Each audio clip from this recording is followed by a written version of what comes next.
A continuación, Minuto a Minuto.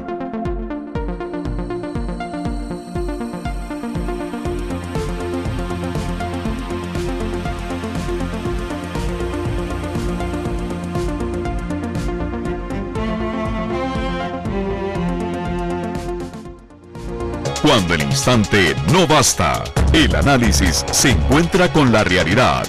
Esto es Minuto a Minuto, más allá de la noticia, por Radio Monumental.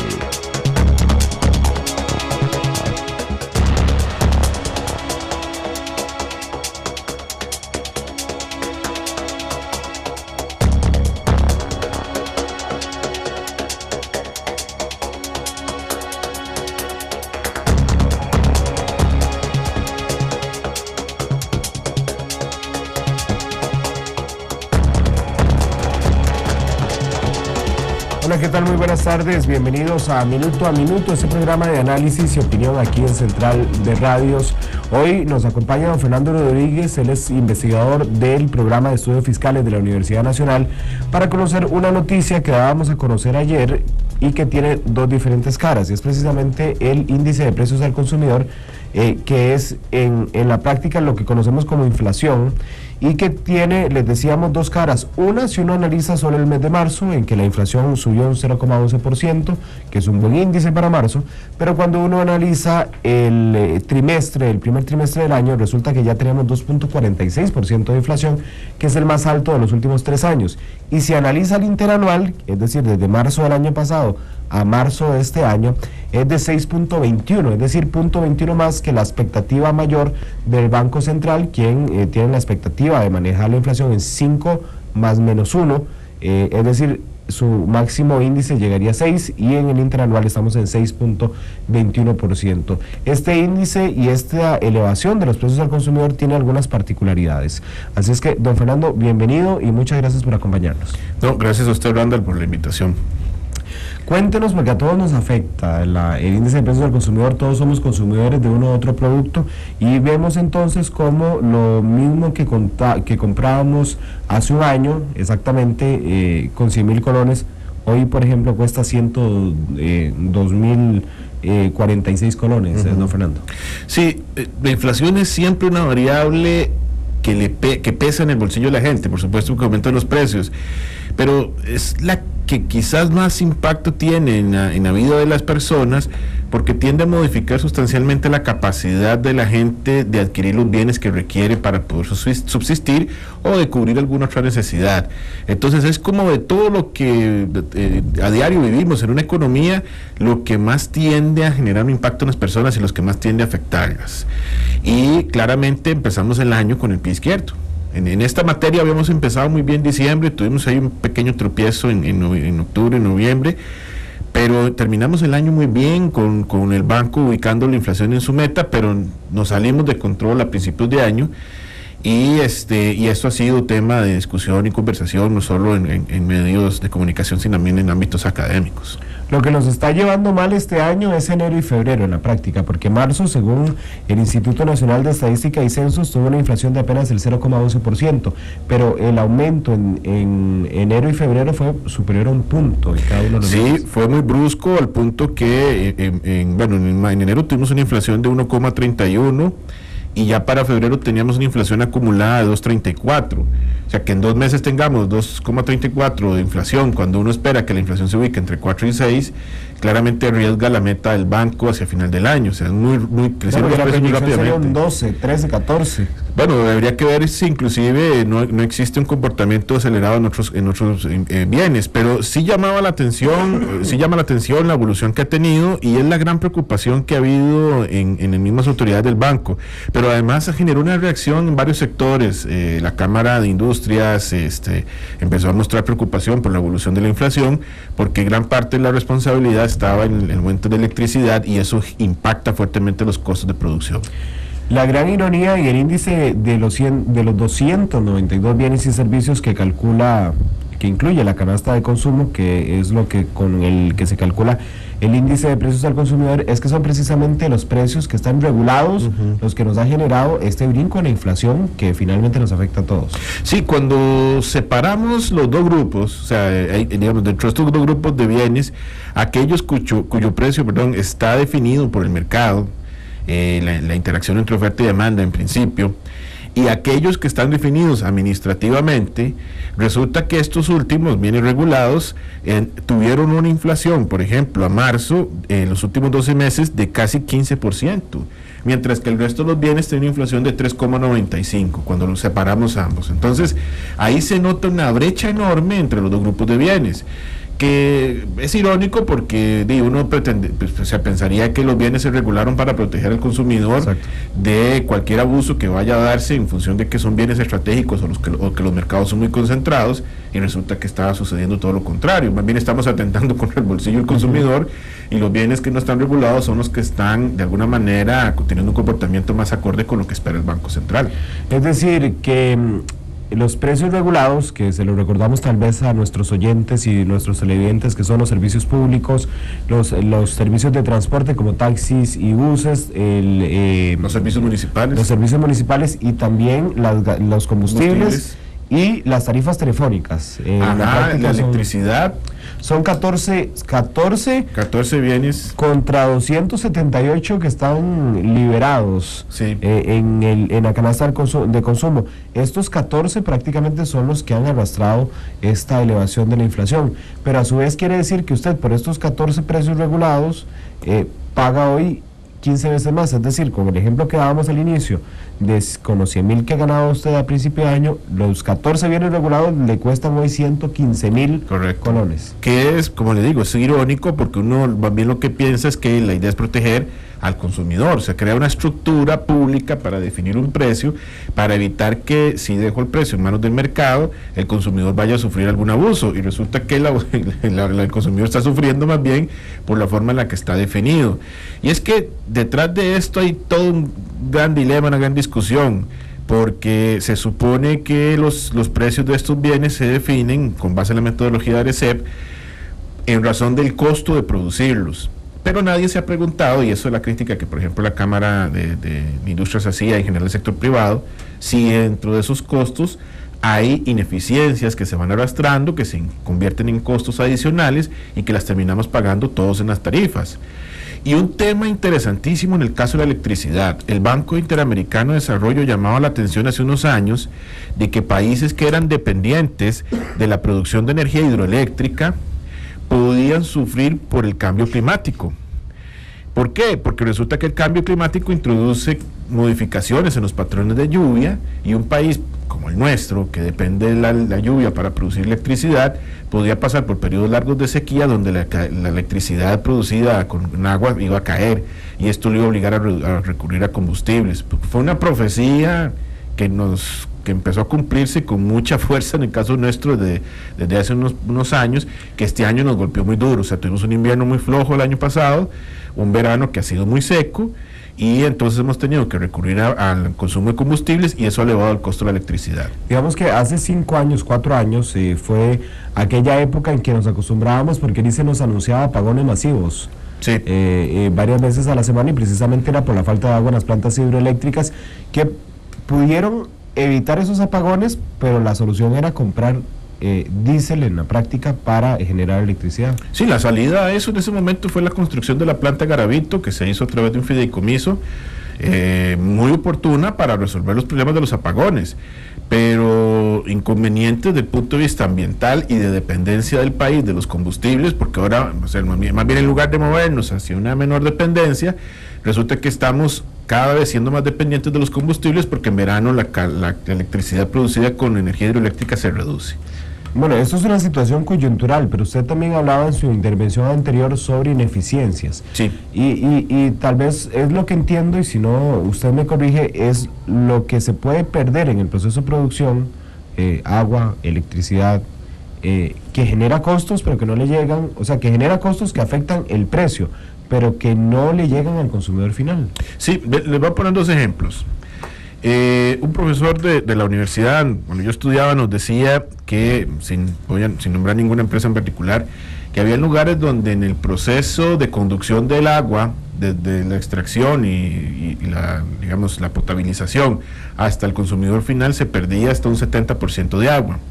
Más recientemente se hablaba de un 50% del agua que se pierde en ese proceso. O sea, que digamos, desde que sale el agua de las plantas de tratamiento hacia la tubería de las casas, la mitad se pierde en fugas, de las cuales la gente señala con mucha fuerza algunos casos que no se atienden. Hoy en la mañana en el programa de doña Amelia Rueda, varias gente se quejaba de este tema. Mire que hay una fuga en tal lado y no se atiende.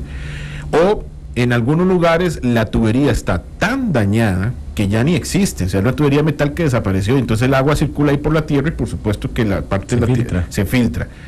Entonces, claro, imagínense, las empresas de agua producen, o sea, gastan, qué sé yo, 100 en producir agua y solo facturan la mitad. Entonces, para poder sostenerse, tienen que elevar el precio del agua que están facturando para poder compensar esa agua que se pierde. Porque nosotros pagamos la pérdida. Exactamente, se convierte en un costo. Desde el punto de vista económico es un ingreso no percibido, pero desde el punto de vista económico se considera un costo. Además, hay que cubrir planilla, inversiones y todo esto, y la mitad del agua no está aportando para esa situación, porque se pierde en el camino. El otro ejemplo es un ejemplo muy actual. Ayer un sindicato del ICE se quejaba de problemas en la facturación de la telefonía. Entonces ellos decían que en algunos casos se factura mucho menos de lo que en realidad se está gastando, y eso por supuesto impacta las finanzas del ICE, o sea, un ingreso menor. Nuevamente, para poder compensar ese ingreso menor, entonces hay que fijar un precio de la telefonía más elevado para poder reducir esa pérdida, ese faltante. Entonces son casos a los que hay que ponerles atención porque impactan los costos de producción de las empresas y se traducen en tarifas más elevadas, y lo estamos viendo ahorita. O sea, son estos los bienes que están generando más problemas. Si nosotros tuviéramos los bienes regulados comportándose igual en términos de aumento de precio que el resto de bienes, tendríamos ahora una inflación no de 6,21 como cerramos en marzo, en los últimos 12 meses, sino cercana al 4%. Y eso es una enorme diferencia en la bolsa de la gente. Claro, por supuesto. Y una enorme diferencia también en los cálculos para manejar la política macroeconómica del país. Por supuesto, porque imagínate que si estoy gastando un 6,21%, tengo que hacer ajustes salariales acorde con eso. Y ya oyendo la materia que trabajamos más en la universidad, eso significa a nivel de gobierno más gasto. Y en un contexto como el actual, donde más bien la economía está frenándose, que estamos viendo que las actividades económicas ya no están produciendo, que van a ir como un proceso de reducción de su actividad, pues esto implica que la situación fiscal empeora, que los gastos están subiendo, la inflación está creciendo, pero la recaudación de impuestos no, y esto tiene un impacto también muy fuerte. Las empresas públicas, las instituciones autónomas, el mismo gobierno gasta también en muchos de estos bienes regulados, combustible, electricidad, etcétera, y si estos están aumentando muy rápidamente, para ellos significa un mayor gasto. Eso por un lado. Pero además, para las empresas que producen en el país para exportar, estos aumentos en los bienes, en este tipo de bienes que son estratégicos en la producción, transporte, combustibles, electricidad, implican aumentos de costos de producción, y muchas de estas empresas venden en el exterior. Entonces no son empresas que pueden libremente aumentar sus precios afuera, porque hay una enorme competencia, y para peores reciben ingresos en dólares, con un dólar que se ha mantenido fijo, casi que fijo, sin variación durante mucho tiempo, y entonces los costos aumentan mientras sus ingresos se mantienen, y eso es lo que tiene también a las empresas reclamando. Están en una situación que estos aumentos de los precios de estos bienes y el repunte en inflación les está afectando directamente sus costos de producción. Hacen al país menos competitivo. Menos competitivo, afecta la situación fiscal, reducen la capacidad de compra de la gente, porque en muchas personas, por ejemplo, para una persona que tiene un vehículo, el aumento en los pasajes de bus no le significa un gran problema. Resiente los aumentos de combustibles. Pero una persona de escasos recursos, que ve cómo los pasajes de bus tienden a aumentar, aunque este mes se redujeron de precio, pero han venido aumentando, le reduce su nivel de compra, y para personas con niveles de ingresos más bajos esto significa un golpe muy fuerte, o sea que el efecto además no es igual, o sea no se reparte por igual. Cuando los bienes regulados, por ejemplo, aumentan de precio, el golpe más duro lo reciben las personas de menos ingresos. Repito, o sea, es que esa era la idea desde el principio, que los bienes estuvieran regulados. Yo los regulo para evitarle un golpe a esta gente, pero si resulta que los estoy regulando pero siguen subiendo exageradamente de precio, el aumento golpea más fuertemente a las personas de menos ingresos que a las personas de mayores ingresos. Hasta a uno se le antoja atreverse a pensar que sería mejor en ese panorama que no estuvieran regulados, sino que lo hiciera, o no estuvieran regulados por el Estado, sino regulados por una situación de mercado. Sí, exactamente, o sea, porque resulta que si vemos los del mercado, si vemos los bienes que están siendo, cuyo precio se fija a través del mercado, tiene un comportamiento mucho mejor. Pero hay otra solución, digamos, podríamos pensar en mantener los bienes dentro del ámbito del Estado, digamos, con una fijación administrativa, pero fijarnos en los aumentos de costos para valorar si corresponden a gastos necesarios, útiles en el proceso de producción, o inversiones que requieren las empresas, o simplemente responden a ineficiencias. Esto se puede hacer, bueno, a través de varias vías, pero la más sencilla y común es comparar a nuestras empresas públicas con empresas públicas en otros países, porque existen empresas públicas en otros países que hacen cosas similares. Por ejemplo, en Colombia hay empresas públicas de electricidad y agua que son muy eficientes, al igual que en otros países sudamericanos como en Chile. Y nosotros podemos decir, bueno, mire, la estructura de costos de estas empresas es esta, la nuestra es esta, o sea, claramente nosotros, el costo de producir, por ejemplo, un litro de agua, 1 kilovatio de electricidad, es más elevado aquí que allá. ¿Por qué? ¿Qué está pasando? O sea, ese tipo de comparación, Arecep no hace ese trabajo. Arecep nada más se fija, o sea, había una persona que en un medio de comunicación que irónicamente cambiaba el nombre de Arecep diciéndole el aumentador general de precios. Bueno, es que nada más cambia los precios, o sea, regula el precio y no el servicio público en sí. Esa otra parte de fijarse en la forma en la que se están produciendo los bienes públicos, estos bienes o bienes de provisión pública, eso es lo que corresponde ahora hacer como tarea, para ver si estas situaciones se pueden evitar, si se puede mejorar la eficiencia de las empresas públicas, porque aunque sean públicas, pueden tal vez producir mejor. De alguna forma es una bola de nieve que se le desató a la autoridad reguladora en algún momento, porque cuando uno ve las justificaciones que hacen las diferentes partes para aumentar los rubros regulados o los precios regulados, uno los ve válidos, es decir, que los autobuseros reclamen porque los combustibles subieron y ellos tienen que invertir más en combustible, uno lo entiende. Pero eso significa que hubo aumento de combustible antes que llegó a ese aumento de autobús. Y si los industriales reclaman de alguna forma o la producción de electricidad a través de combustibles también, si en algún momento se reclama que hubo un aumento de combustibles o un aumento de electricidad justificado, un aumento de los combustibles, es entendible, pero significa también que antes hubo un aumento de algo que generó estos aumentos en cadena. Sí, hay algunos precios, como usted bien dice, o sea, que es de alguna manera es entendible el efecto que se ha dado, pero el origen del costo es el que no se entró a valorar. En el caso de autobuses juega además otra cosa, porque si bien es cierto cuando aumenta la gasolina, los buses, en el caso de los bienes regulados, se fija un margen de ganancia para el dueño, digamos, por ejemplo, en las gasolineras, que fue un tema de discusión en días pasados, o para los dueños de los buses. Y ese margen depende de la cantidad de personas que usen el servicio en un día. Para eso la Arecep debería tener estudios de cuánta gente utiliza un servicio de bus y en promedio cuántas personas transporta un solo bus en un viaje, en un recorrido por día, en promedio.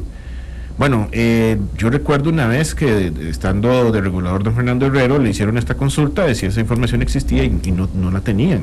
O sea, lo que tenían eran estimaciones. Entonces, al no tener estudios más detallados de esas cosas que impactan el costo, pues las fijaciones se hacen muy a mano alzada y entonces se podrían afinar más el trabajo de la Arecep para determinar si el costo que está fijado actualmente es correcto o no, y de alguna manera reflejar un precio más acorde con la realidad. En combustible o en transporte, por ejemplo, bueno, ¿por qué el país no ha pensado en promover un transporte público con vehículos más eficientes en consumo de combustible o con vehículos que utilicen combustibles alternativos, que ya se está haciendo en otras partes del mundo? Bueno, que ya lo está haciendo el MINAE aquí. MINAE lo está proponiendo. Digamos, intención que uno lee detrás de que sea el MINAE la que lo está proponiendo y que lo está implementando es una cuestión ambiental y no necesariamente una cuestión de rendimiento-precio. Sí, pero es que el problema que tenemos es que hay que también, o sea, me parece genial que se vea desde el punto de vista ambiental, pero hay que ver ese otro lado, porque nosotros tenemos que procurar ir reduciendo la dependencia que tenemos de combustibles. Ayer alguien me preguntaba sobre la situación de Corea y si la guerra podría eventualmente provocar un aumento en el precio de los combustibles. Y bueno, no lo veo porque no es una zona petrolera, ni se refina petróleo, ni se mueve grandes cantidades, pero ese es un punto caliente en el planeta. Pero a mí me preocupa más en este momento un eventual conflicto entre Israel e Irán. Ese sí tendría un impacto en el petróleo, ese sí tendría un golpe, o sea, sería un golpe inmediato a los costos de producción y a los precios en nuestro país, y ese sí tendría un efecto sobre la inflación bastante marcado. Pero eso sucede porque somos sumamente dependientes de los combustibles, y en los últimos años, en lugar de reducir esa dependencia, le hemos incrementado, por lo que hablábamos ahora, de que ahora nos hemos vuelto además más dependientes del combustible o de los combustibles para generar electricidad. No hemos logrado avanzar en ese sentido, ni hemos mejorado la eficiencia en el consumo de electricidad, y entonces esos costos que no manejamos nosotros, que muchas veces también nosotros no podemos evitar, nos impactan directamente en el país y afectan sustancialmente los precios. Y de alguna forma, don Fernando, lo triste para el consumidor es que finalmente nosotros llegamos a junio, digo nosotros hablando por todos los trabajadores de empresas públicas y privadas, llegamos a junio y en junio la Comisión Nacional de Salarios revisa cuál fue la inflación de los últimos 6 meses para ajustarnos el salario. Es decir, que nosotros financiamos de alguna forma la inflación del país durante los últimos 6 meses. Sí, ese es el inconveniente con el sistema de fijación de salarios también, ¿verdad? O sea, hay una pérdida de poder adquisitivo que se arrastra durante un tiempo, porque el aumento de los precios de enero, usted lo arrastra durante 6 meses, el de febrero durante 5, el de marzo durante 4, y así hasta que se le hacen el ajuste en julio. O sea, es todo un proceso de aumento que usted arrastró. En julio le vuelven a subir el salario, usted vuelve a tener el mismo nivel adquisitivo que tenía al empezar el año, en teoría, si el aumento fue acorde con la inflación, pero ya usted tuvo una pérdida a lo largo del tiempo. Y bueno, y eso es muy complejo de evitar. La mejor forma de evitarlo es tener inflaciones bajas, para que la gente no pierda poder adquisitivo.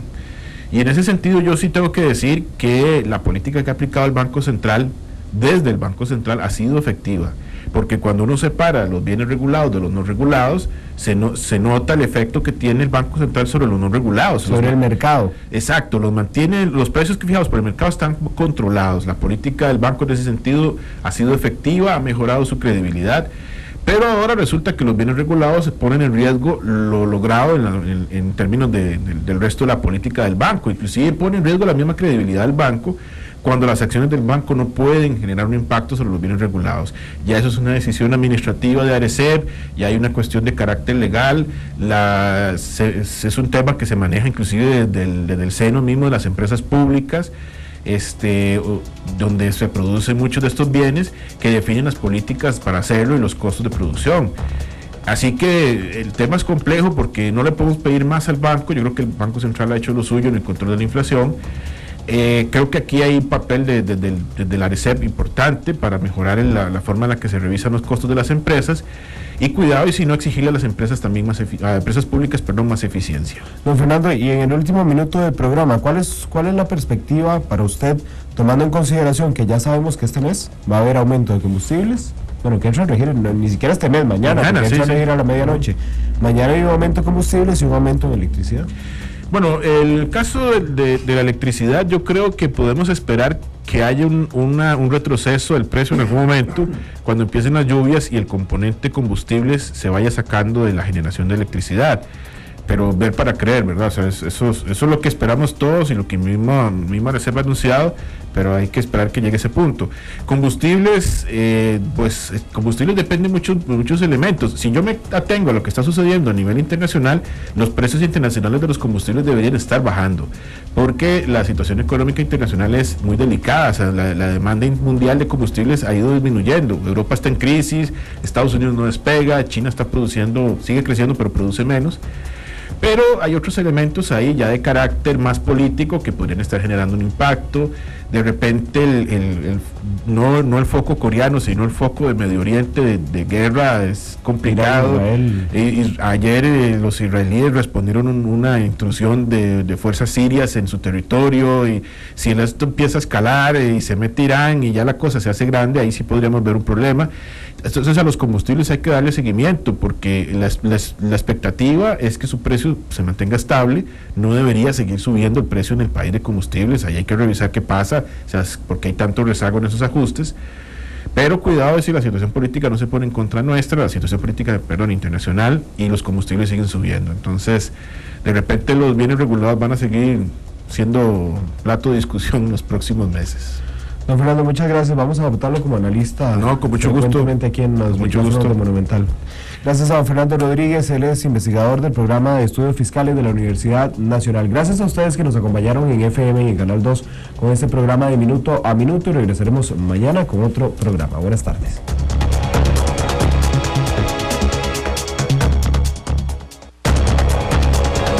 Cuando el instante no basta, el análisis se encuentra con la realidad. Esto fue Minuto a Minuto, más allá de la noticia, por Radio Monumental.